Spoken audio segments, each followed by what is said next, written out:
आचरण येथील श्री रासाई देवीच्या जत्रोत्सवानिमित्त मंदिरात खेळ पैठणीचा कार्यक्रम आयोजित करण्यात आला होता। अनेक महिलांनी खेळ पैठणीच्या या कार्यक्रमात सहभागी होत आनंद लुटला। जिल्हा बँकेचे संचालक दिलीप रावराणे यांनी ही स्पर्धा आयोजित केली होती। या स्पर्धेतील प्रथम 3 क्रमांकांच्या विजेत्यांना मंत्री नितेश राणेंच्या हस्ते बक्षीस देऊन गौरवण्यात आलं।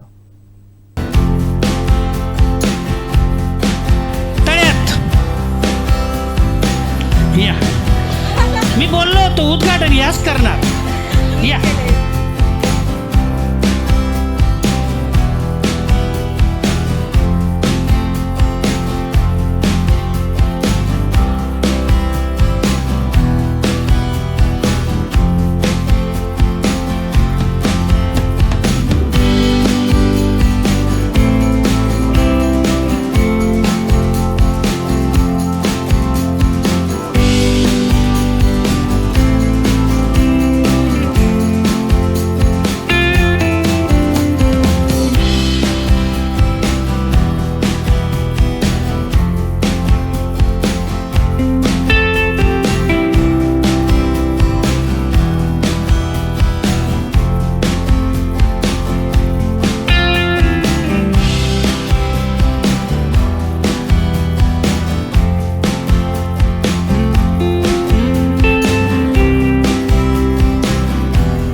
सिंधुदुर्ग जिल्ह्यातील एक महत्त्वाची जत्रोत्सव असलेल्या श्री आचरण येथील रासाई देवीचा हा जत्रोत्सव सकाळपासून प्रारंभ झालेला आहे। अगदी मोठ्या उत्साहात या जत्रोत्सवाची सुरुवात झालेली आहे आणि मोठ्या प्रमाणात भाविक आहेत ते अगदी जिल्हाभरातून महाराष्ट्रातून आलेले आहेत आणि वेगवेगळे कार्यक्रम या जत्रोत्सवानिमित्त आयोजित केलेले होते। आपण सकाळीच बघितलं तर धार्मिक उत्सवाने या कार्यक्रमाचा प्रारंभ झाला, त्यानंतर दुपारी रक्तदान शिबिर झालं, त्यानंतर खास महिलांसाठी खेळ पैठणीचा कार्यक्रम आयोजित केलेला होता आणि त्या कार्यक्रमाचे प्रायोजक होते ते सिंधुदुर्ग जिल्हा बँकेचे संचालक दिलीप रावराणे। रावराणे साहेब, काय सांगाल, गेली कित्येक वर्ष आपण ही स्पर्धा महिलांसाठी आयोजित करताय, एकंदरीत कसा माहोल असतो या जत्रोत्सवानिमित्त आणि कसं नियोजन केलं जातं? प्रतिवर्षीप्रमाणे यावर्षीसुद्धा खेळ पैठणीचा हा खेळ आम्ही या ठिकाणी सादर केला। याच्यामागचा मूळ उद्देश आमचा हा होता की बाबा परिसरातल्या जेवढ्या महिला आहेत, गावातल्या पंचक्रोशीतल्या ज्या महिला आहेत, त्यांना कुठेतरी एक व्यासपीठ निर्माण व्हावं, हा त्याच्यामागचा उद्देश होता।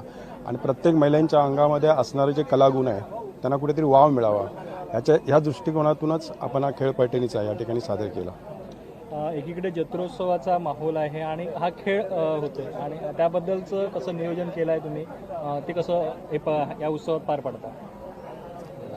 सकाळी आपण म्हणजे रासाईची पारंपरिक जी जत्रोत्सवाची सुरुवात होतो की महापूजाच्या नंतर महाप्रसाद, त्याच्यानंतर आपण ढोलवाद्य ही विविध प्रकारचे जे कार्यक्रम आहेत या ठिकाणी आयोजित केले गेले आणि त्यातलाच हा एक भाग खेळ पैठणीचा। आणि त्याच्यासाठी गावातील सर्वच आमचे एक उत्सव समिती जी आहे, त्या उत्सव समितीने याच्यात बरंचसं उत्सव समितीचं जास्त याच्यामध्ये योगदान आहे। आणि आमच्या मीटिंगमध्ये जे म्हणजे कार्यक्रम ज्या पद्धतीने आम्ही घेतो त्या कार्यक्रमामध्ये आपण ठरल्याप्रमाणे की दरवर्षी कुठले नाविन्य गेम घ्यायचे, कुठले खेळ घ्यायचे, कुठल्या खेळांना प्राधान्य द्यायचं, आणि त्यातलाच हा एक भाग आम्ही प्रयत्न केला आहे। पण याचं सातत्य राहावं, पुढच्या वर्षीसुद्धा आम्हाला याच्यामध्ये खूप वेगळ्या पद्धतीने बदल करायचा की जास्तीत जास्त महिला यामध्ये भाग घेतील आणि त्यांच्यामध्ये असणारे जे कलागुण आहेत त्यांचं या ठिकाणी प्रदर्शन होईल। याच्यासाठी आम्ही पुढच्या वर्षीसुद्धा वेगळ्या प्रकारे आमचं पुढच्या वर्षीचं नियोजन ठरलेलं आहे आणि त्या हिशोबाने आम्ही त्याचं नियोजन करणार आहोत। आपण साहेब बघितली तर आता ही यात्रा जिल्हाभरात नावारूपास येते, कसं याचं पुढील वर्षी नियोजन असणार आहे आणि काय जत्रोत्सवानिमित्त आणि वेगवेगळे कार्यक्रम आहेत? खरं पाहिलं तर जिल्ह्यातल्या ज्या 3 मोठ्या यात्रा होतात, एक भराडी देवीची यात्रा आणि दुसरी आपली कुंकेश्वर, आणि 3 नंबर येतो तर आपल्या यात्रेचा येतो। सन्माननीय या भागाचे आमदार, विद्यमान कॅबिनेट मंत्री जे आहेत त्यांच्याशी आमची यावरती चर्चा झालेली आहे। आम्ही त्यांच्यासमोर विषय ठेवलेला आहे की साहेब, भराडी देवीची अंगणेवाडीची यात्रा ज्या पद्धतीने राणेसाहेबांनी नावारूपाला आणली आणि 7 समुद्रापलीकडे नेली, त्याच पद्धतीने ह्या तालुक्यातली ही यात्रा एकमेव यात्रा आहे आणि जिल्ह्यातली 3 नंबरची यात्रा आहे। हिचंसुद्धा नाव मोठ्या प्रमाणात व्हावं त्याच्यासाठी आम्ही सन्माननीय नितेश साहेबांच्या समोर आमचे विषय ठेवलेले आहेत। आणि ते सुद्धा मला वाटतं आज कार्यक्रमाच्या जाळी इथे उपस्थित राहून पुढच्या वर्षीचं नियोजन कसं असावं, या ठिकाणी जास्तीत जास्त भाविक कसे यावेत आणि पर्यटनदृष्ट्या हे गाव विकसित कसं व्हावं त्याच्यासाठी साहेबांसमोर आम्ही मागणी केलेली आहे. साहेब आज या ठिकाणी त्याच्यावरती वाच्यता करतील किंवा चर्चा करतील असं मला वाटतं. धन्यवाद रावराणजी.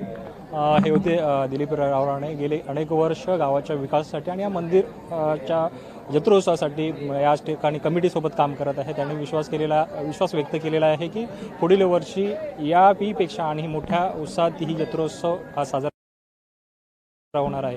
कॅमेरामॅन साहिलसह मी श्रीधर साळुंखे, कोकण 7 लाईव्ह, वैभववाडी.